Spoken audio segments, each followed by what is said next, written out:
Hey everyone, welcome to the new class of HP TET physics. आज का हमारा topic है ऑप्टिक्स, जो कि बहुत इम्पॉर्टेंट टॉपिक है और लेंथी भी है। इसीलिए हम इसको 2 या 3 पार्ट में कवर करेंगे। आज की क्लास पार्ट 1 रहेगी। सो क्लास स्टार्ट करते हैं। फर्स्टली बात करेंगे रिफ्लेक्शन ऑफ लाइट की। रिफ्लेक्शन क्या है? एक ऐसा फिनोमिना है जहाँ पे जो लाइट है वो क्या होती है, फॉल करती है एक सरफेस पे और रिफ्लेक्ट करती है। ओके, मतलब क्या है? The phenomena of bouncing back of light in the same medium when the light falls on some surface is known as reflection of light. क्या हुआ? जब लाइट आ रही है, मतलब ये इंसिडेंट रे हुई, ये किसी सरफेस पे फॉल करेगी। फॉर एग्जांपल मिरर आ गया, मिरर पे ये इंसिडेंट रे फॉल करेगी तो ये सेम मीडियम में क्या करेगी? बाउंस बैक करेगी, रिफ्लेक्ट करेगी। ठीक है, इसको क्या बोलेंगे? रिफ्लेक्टेड रे बोलेंगे, और इस चीज़ को क्या बोलेंगे? नॉर्मल बोलेंगे। ठीक है, तो क्या हो गया कि जब लाइट एक मीडियम में है और किसी ऑब्जेक्ट पे फॉल कर रही है और उसी मीडियम में वो रिफ्लेक्ट बैक करती है, उसको क्या बोलेंगे? Reflection of light. अगर इसके लॉज की बात करें तो 2 लॉज हैं रिफ्लेक्शन के। फर्स्ट क्या आ गया? Angle of incidence is equal to angle of reflection. Okay, normal और इंसिडेंट रे के बीच के एंगल को क्या बोलेंगे? एंगल ऑफ इंसिडेंट, जिसे डिनोट करेंगे आई से। और नॉर्मल एंड रिफ्लेक्टेड रे के बीच के एंगल को क्या बोलेंगे? एंगल ऑफ रिफ्लेक्शन, जिसको किससे डिनोट करेंगे? आर से। So angle of incidence is equal to angle of reflection. Second क्या है? The incident ray, reflected ray and normal to the reflected surface lie in the same plane. जो incident ray है, normal है, reflected ray है, ये तीनों ही क्या करेंगे? लाई करेंगे in the same plane. Okay, तो ये आ गया क्या? रिफ्लेक्शन ऑफ लाइट, जहाँ पे angle of incidence is equal to angle of reflection होगा। ओके, और क्या है? लाइट क्या है? सेम मीडियम में फॉल करेगी और सेम मीडियम में ही रिफ्लेक्ट बैक करेगी। अब बात करते हैं image formed by a plane mirror. जो प्लेन मिरर है, घरों में हम यूज़ करते हैं, उसके द्वारा किस टाइप की इमेज बनाई जाती है, उसकी क्या प्रॉपर्टीज़ हैं। इम्पॉर्टेंट है, डेफिनेटली क्वेश्चन पूछा जाता है यहाँ से कि क्या क्या प्रॉपर्टीज़ हो सकती हैं एक प्लेन मिरर की। तो जो प्लेन मिरर है, फर्स्ट क्या आ गया? Image formed by a plane mirror is of the same size that of an object. जब हम क्या करते हैं, अपने घरों में जो मिरर है, प्लेन मिरर है, उसमें हम अपनी इमेज देखते हैं, तो हम क्या पाते हैं कि जो हमारी हाइट है उसी सेम हाइट की हमें इमेज दिखती है। तो इससे हमें क्या पता चला कि जो image formed by plane mirror क्या है? Is of the same size that of an object. ठीक है, साइज क्या रहेगा? सेम रहेगा। नेक्स्ट क्या है? Image formed is at the same distance behind the mirror as the object is in front of it. क्या होगी? जो इमेज बनेगी वो क्या बनेगी? सेम डिस्टेंस पे बनेगी बिहाइंड द मिरर, जितने डिस्टेंस पे ऑब्जेक्ट होगी as in front of the mirror. Okay, so क्या बात हुई कि डिस्टेंस क्या रहेगा? सेम रहेगा। सो अगर फॉर एग्जांपल क्वेश्चन क्या पूछा जाता है कि एक मिरर है, उसके सामने एक ऑब्जेक्ट 10 सेंटीमीटर डिस्टेंस पे है, तो जो इमेज है वो ऑब्जेक्ट से कितने डिस्टेंस पे बनेगी। तो अगर ऑब्जेक्ट से डिस्टेंस की बात करें, ओके, पहले बात करें कि मिरर से ऑब्जेक्ट का कितना डिस्टेंस है? 10 सेंटीमीटर है। अब क्वेश्चन क्या पूछा है कि जो इमेज का डिस्टेंस है फ्रॉम ऑब्जेक्ट वो कितना होगा? तो वो कितना हो जाएगा? 10 + 10 इज इक्वल टू 20 हो जाएगा। ओके, तो क्वेश्चन क्या करना है, आपने अच्छे से रीड करना है एक बार कि क्वेश्चन पूछा क्या। अगर क्वेश्चन पूछा जाता है कि इमेज का डिस्टेंस ऑब्जेक्ट से कितना हो गया, तो वो 20 आ गया। अगर ये पूछा जाएगा कि इमेज का डिस्टेंस जो मिरर है उससे कितना होगा, तो ऑब्वियसली जितना ऑब्जेक्ट का डिस्टेंस है मिरर से 10 सेंटीमीटर उतना होगा। ओके, तो डिपेंड करता है कि क्वेश्चन क्या पूछा गया है। उसके बाद आता है इमेज फॉर्म्ड इज वर्चुअल। जो इमेज होगी वो वर्चुअल नहीं होती है, वो क्या होती है? जो प्लेन मिरर है कैसी इमेज बनाता है? वर्चुअल इमेज बनाएगा। और क्या है? इमेज इरेक्ट होगी, इमेज फॉर्म लिटरली इन्वर्टेड होगी। क्या क्या है? सेम साइज की होगी, सेम डिस्टेंस पे होगी, वर्चुअल होगी, इरेक्ट होगी और लिटरली इन्वर्टेड होगी। ये प्रॉपर्टीज़ हैं और बहुत इंपॉर्टेंट प्रॉपर्टीज़ हैं कि इमेज किस तरह की इमेज बनाता है एक प्लेन मिरर। ओके, इसमें से न्यूमेरिकल भी पूछ सकते हैं या थ्योरेटिकल क्वेश्चन भी पूछ सकते हैं इन सारी प्रॉपर्टीज़ में से। ठीक है, अब नेक्स्ट क्या है? नेक्स्ट है स्फेरिकल मिरर्स। स्फेरिकल मिरर्स क्या हैं? Spherical mirror is a part of a reflecting spherical surface. Two type के मेन हम क्या पढ़ते हैं? स्फेरिकल मिरर पढ़ते हैं। फर्स्ट क्या है जिसमें concave mirror, then convex mirror.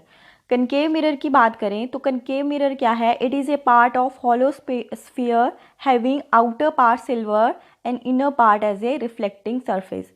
Outer part क्या है? सिल्वर्ड है, मतलब कोटिंग की हुई है, और जो इनर पार्ट है वो क्या है? वो रिफ्लेक्टिंग सरफेस है, मतलब लाइट अगर यहाँ पे फॉल करती है तो यहाँ से रिफ्लेक्ट बैक करेगी। ओके, क्या है ये? कनकेव मिरर आ गया, इसकी शेप इस तरह होगी। और जो कन्वेक्स मिरर है उसमें क्या चीज़ आएगी? It is a part of a hollow sphere having inner part silvered and outer part as a reflecting surface. जो इनर पार्ट है ओके वो क्या होगा? सिल्वर्ड होगा। इनर पार्ट यहाँ पे सिल्वर्ड है और आउटर पार्ट क्या होगा? Reflecting surface. लाइट फॉल करेगी और रिफ्लेक्ट बैक करेगी। ठीक है, तो क्या आ गया? ये क्या आ गया? कनकेव मिरर आ गया, और ये क्या आ गया? कन्वेक्स मिरर आ गया। ठीक है, ये क्या है? Two types of spherical mirrors आ गए। अगर इनकी एप्लीकेशन की बात करें तो पहले आता है एप्लीकेशन ऑफ कनकेव मिरर। जो कनकेव मिरर है उसकी क्या क्या एप्लीकेशंस हो सकती हैं? Firstly it is used by dentist, eye specialist and ENT specialist. किसके द्वारा यूज़ किया जाता है? डेंटिस्ट के द्वारा, आई स्पेशलिस्ट के द्वारा और ईएनटी स्पेशलिस्ट के द्वारा। क्यों? क्योंकि जो कनकेव मिरर है एक फोकस्ड और एनलार्ज इमेज बनाता है। ओके, तो इसीलिए डेंटिस्ट इसको यूज़ करते हैं। और क्या है? Use for shaving and makeup. कहाँ पे यूज़ करते हैं? शेविंग के लिए सैलून में या पार्लर्स में मेकअप के लिए यूज़ करते हैं। ऑफ कोर्स सेम रीज़न, क्योंकि जो इमेज है वो बहुत फोकस्ड होती है और एनलार्ज भी होती है। Use as reflector in cinema projectors. कहाँ पे यूज़ होता है? सिनेमा प्रोजेक्टर्स में यूज़ होता है एज ए रिफ्लेक्टर। और क्या है? Use in reflecting type telescopes. कहाँ पे यूज़ होता है? रिफ्लेक्टिंग टाइप टेलीस्कोप्स में यूज़ होगा। And use in dish antennas to receive and send radio signals. और साथ में कहाँ पे यूज़ होगा? डिश एंटीनास में to receive and send radio signals. Okay, इसमें से जो बहुत इंपॉर्टेंट रखने वाले हैं वो याद रखोगे आप, वो कौन से हैं? कि इनको डेंटिस्ट यूज़ करते हैं, स्पेशलिस्ट ईएनटी स्पेशलिस्ट यूज़ करते हैं, शेविंग और मेकअप में यूज़ किया जाता है। ठीक है, ये कुछ इंपॉर्टेंट पॉइंट्स हैं। तो ये आ गई एप्लीकेशंस ऑफ कनकेव मिरर। उसके बाद क्या है? Applications of convex mirror. Convex mirror की क्या एप्लीकेशंस होंगी? जो मोस्ट इम्पॉर्टेंट है, used eight rear view mirror because it produces erect and diminished image. जो कन्वेक्स मिरर है ऑलवेज कैसी इमेज बनाता है? इरेक्ट एंड डिमिनिश्ड इमेज बनाता है, इसलिए इसको कहाँ पे यूज़ किया जाता है? रियर व्यू मिरर के तौर पे व्हीकल्स में यूज़ किया जाता है, ताकि जो पीछे वाली गाड़ियाँ हैं उनकी हम एक क्लियर इमेज देख सकें। ओके, इमेज कैसी बनती है? स्मॉल इमेज बनेगी। ठीक है, ऑब्जेक्ट लार्ज होगी बट इमेज कैसी होगी? स्मॉल बनेगी, इसलिए इमेज कैसी है? इरेक्ट एंड डिमिनिश्ड इमेजेस बनती हैं। तो इसको और किस लिए यूज़ करते हैं? Use as reflectors for street light purpose. कहाँ पे यूज़ करते हैं? स्ट्रीट लाइटिंग पर्पस के लिए यूज़ करते हैं एज ए रिफ्लेक्टर। जो कनकेव मिरर है वो कैसी? एक लार्ज और फोकस्ड इमेज बनाता है, और कन्वेक्स मिरर कैसी बनाता है? Diminished and erect, small image बनाएगा। ठीक है, ये आ गई क्या? एप्लीकेशंस ऑफ स्फेरिकल मिरर, जो कौन से हैं? कनकेव एंड कन्वेक्स मिरर हैं। नेक्स्ट है mirror formula for concave and convex mirror. इसमें से क्या है? आपसे न्यूमेरिकल टाइप का क्वेश्चन पूछ सकते हैं। तो मिरर फॉर्मूला क्या है? 1/f is equal to 1/v plus 1/u। क्या आ गया मिरर फॉर्मूला? चाहे कनकेव मिरर की बात हो, कन्वेक्स मिरर की बात हो, सेम रहेगा ये। 1/f is equal to 1/v plus 1/u, जहाँ पे f क्या है? स्मॉल f है फोकल लेंथ, स्मॉल v क्या है? डिस्टेंस ऑफ इमेज, और स्मॉल u क्या है? Distance of the object. ठीक है, तो यहाँ पे कुछ पॉइंट्स हैं याद रखने वाले। फर्स्ट क्या आ गया? A real and inverted image is formed when an object is placed on the principal axis beyond the principal focus of the concave mirror। क्या बोला है इन्होंने? कि एक रियल और इन्वर्टेड इमेज ऑब्जेक्ट जो है वो बनाएगी जब हम उसको कहाँ पे रखेंगे? प्रिंसिपल एक्सिस के पीछे, principal focus of the concave mirror पर। ओके, कहाँ पे रखेंगे? प्रिंसिपल एक्सिस पे रखेंगे, बियॉन्ड द प्रिंसिपल फोकस। ठीक है, तो कैसी इमेज बनेगी? रियल एंड इन्वर्टेड इमेज बनेगी।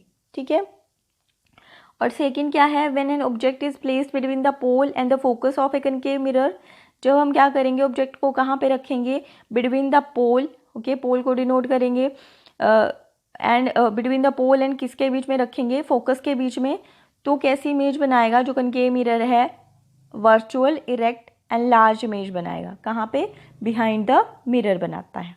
ठीक है, तो क्या चीज़ें आ गई कि फर्स्ट है यहाँ पे कि रियल और इन्वर्टेड इमेज बनेगी जब हम ऑब्जेक्ट को कहाँ पे रखेंगे, on the principal axis beyond the principal focus of the concave mirror. और क्या है, जब हम क्या करेंगे, एक ऑब्जेक्ट को कहाँ पे रखेंगे, between the pole and the focus of concave mirror, तो कैसी इमेज बनेगी, वर्चुअल, इरेक्ट एंड लार्ज। और सिंपली अगर मिरर फॉर्मूला की बात करें तो वो क्या है, 1/f is equal to 1/v plus 1/u। f क्या है जहाँ पे फोकल लेंथ है, v क्या है डिस्टेंस ऑफ द इमेज, और u क्या है डिस्टेंस ऑफ द ऑब्जेक्ट आ गया। ठीक है, नेक्स्ट क्या है, नेक्स्ट है लीनियर मैग्नीफिकेशन। लीनियर मैग्नीफिकेशन क्या होता है, linear magnification produce by a mirror is defined as the ratio of the size of the object to the size और हाइट ऑफ द ऑब्जेक्ट। क्या आ गया, स्मॉल m से denote करेंगे किसकी साइज या हाइट आ गया, इमेज का, टू द किसका साइज या हाइट ऑफ ऑब्जेक्ट आ गया। ठीक है, m is equal to I/O आ गया। अगर बात करें कि मैग्नीफिकेशन फॉर कनकेव मिरर क्या होगी, तो क्या होगी, वो इज इक्वल टू -v/u। जब इमेज क्या होगी, रियल होगी, और जब इमेज वर्चुअल होगी देन v/-u आ जाएगा। ओके, अगेन v क्या है डिस्टेंस ऑफ इमेज, u क्या है डिस्टेंस ऑफ द ऑब्जेक्ट आ गया। और सिंपली अगर लीनियर मैग्नीफिकेशन का क्वेश्चन पूछा जाता है तो आप कौन सा फॉर्मूला अप्लाई कर सकते हो, ये वाला, m is equal to I/O, जहाँ पे अगर क्या दिया है आपको, साइज या हाइट ऑफ इमेज दी है या साइज और हाइट ऑफ द ऑब्जेक्ट दिया है। ठीक है, और अगर कनकेव मिरर दिया है तो आप क्या कर सकते हो, ये वाले फॉर्मूले यूज़ कर सकते हो। अगर इमेज रियल है देन ये वाला, ओके, ऑब्वियसली नेगेटिव साइन का ध्यान रखना है, और वर्चुअल होगी देन ये वाला। ठीक है, अगर वैसे बात करें मैग्नीफिकेशन फॉर कन्वेक्स मिरर, तो मैग्नीफिकेशन ऑफ कन्वेक्स मिरर क्या आ जाएगी, इज इक्वल टू -v/u आ जाएगी। ठीक है, और अगर मैग्नीफिकेशन पूछा है in terms of u, v and f, okay, तो क्या आएगा, m इज इक्वल टू कितना आ जाएगा, f - v/f आ जाएगा। ठीक है, ये किसकी फॉर्म में आ गया, f एंड v की फॉर्म में आ गया, और f एंड u की फॉर्म में पूछा है तो f/f - u आ जाएगा। ठीक है, तो मैग्नीफिकेशन का क्वेश्चन भी पूछ लेते हैं मैक्सिमम टाइम, ओके, 80% चांसेस होते हैं कि क्वेश्चन आ जाए मैग्नीफिकेशन से। सो क्या हो गया, सिंपली मैग्नीफिकेशन पूछा है तो क्या रखना है याद, ratio of the size of the या height of the image to the size of the object.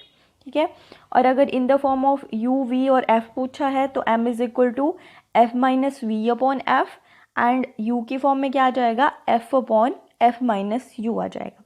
ठीक है, ये क्या आ गई magnification in terms of u, v and f। फिर बात करते हैं रिफ्रैक्शन ऑफ लाइट।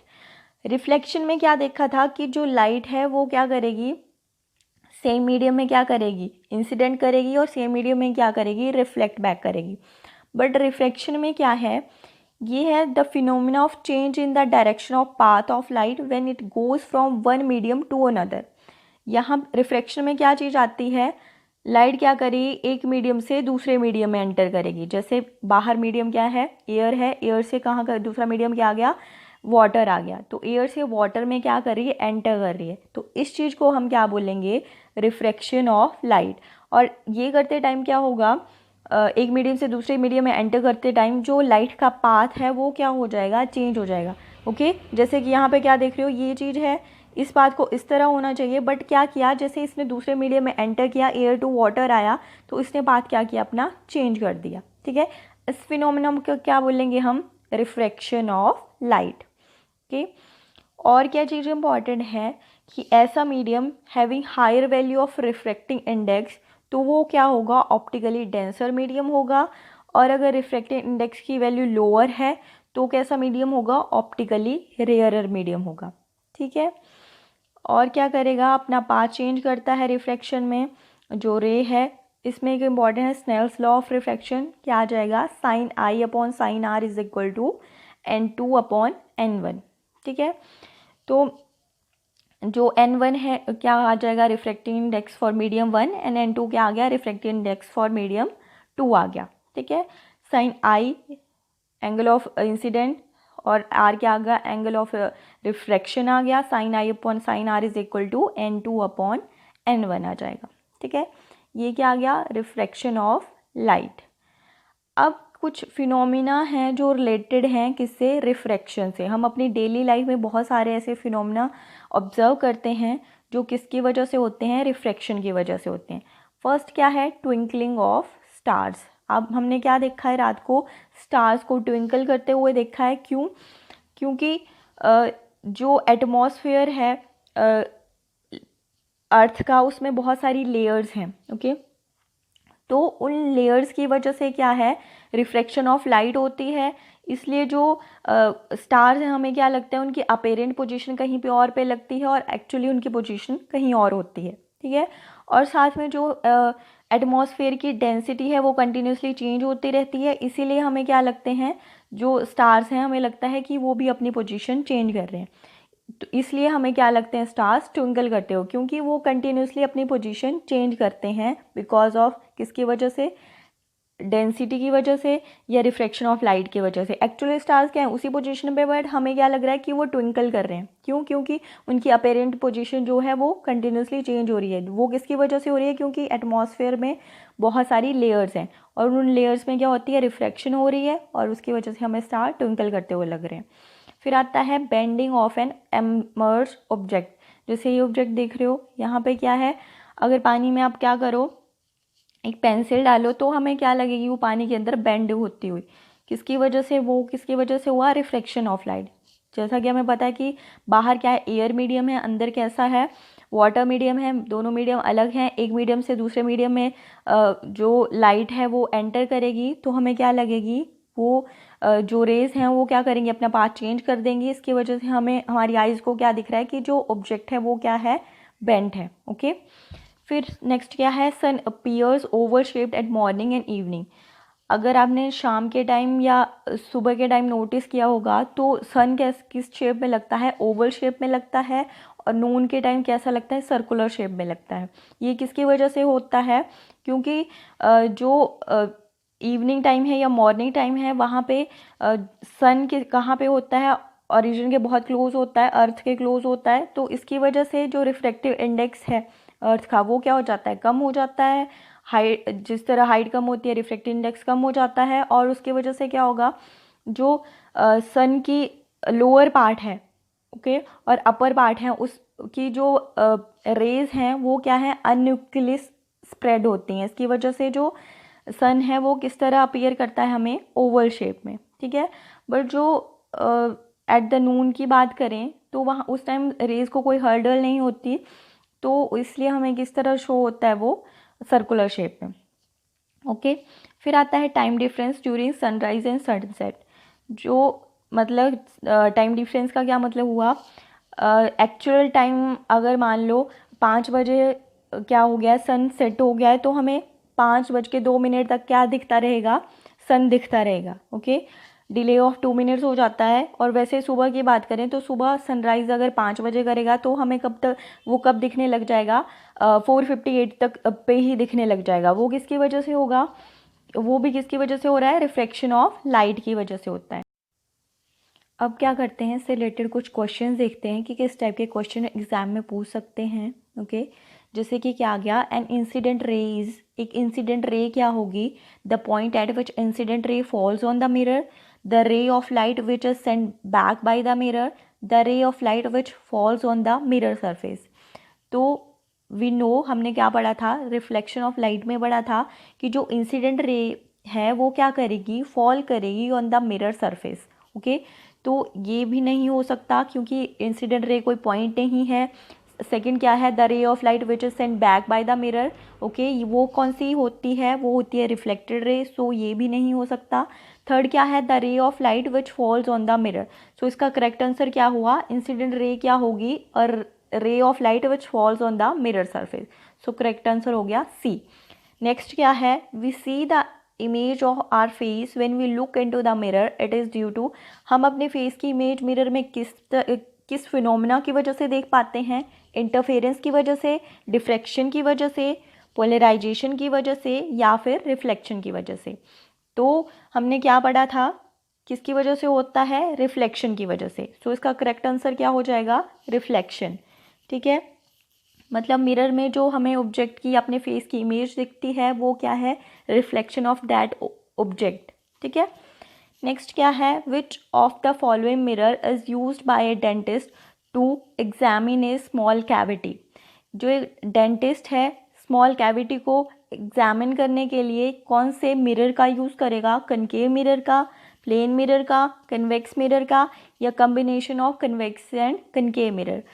तो हमें पता है एक स्मॉल कैविटी को देखने के लिए डेंटिस्ट को किसकी ज़रूरत है? एक ऐसे मिरर की ज़रूरत है जो एक फोकस और लार्ज इमेज दिखा सके।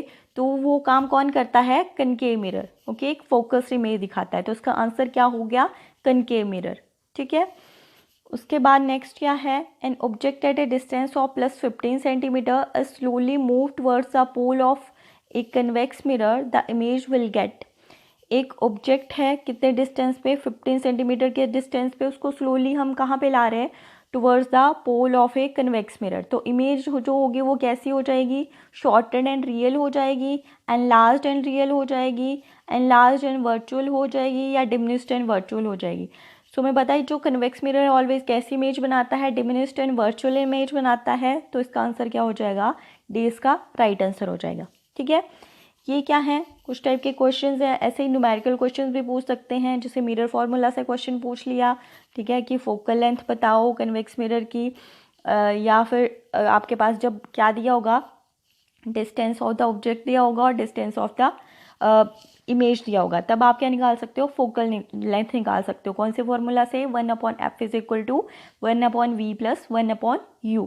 ठीक है, ऐसे डिफरेंट फिनोमिना हैं, जैसे कि रिफ्रैक्शन का फिनोमिना देखा, ट्विंकलिंग ऑफ स्टार किसकी वजह से होगा? रिफ्रैक्शन की वजह से होगा। ओवल शेप है जो सन की, वो भी रिफ्रैक्शन की वजह से दिखाई देती है।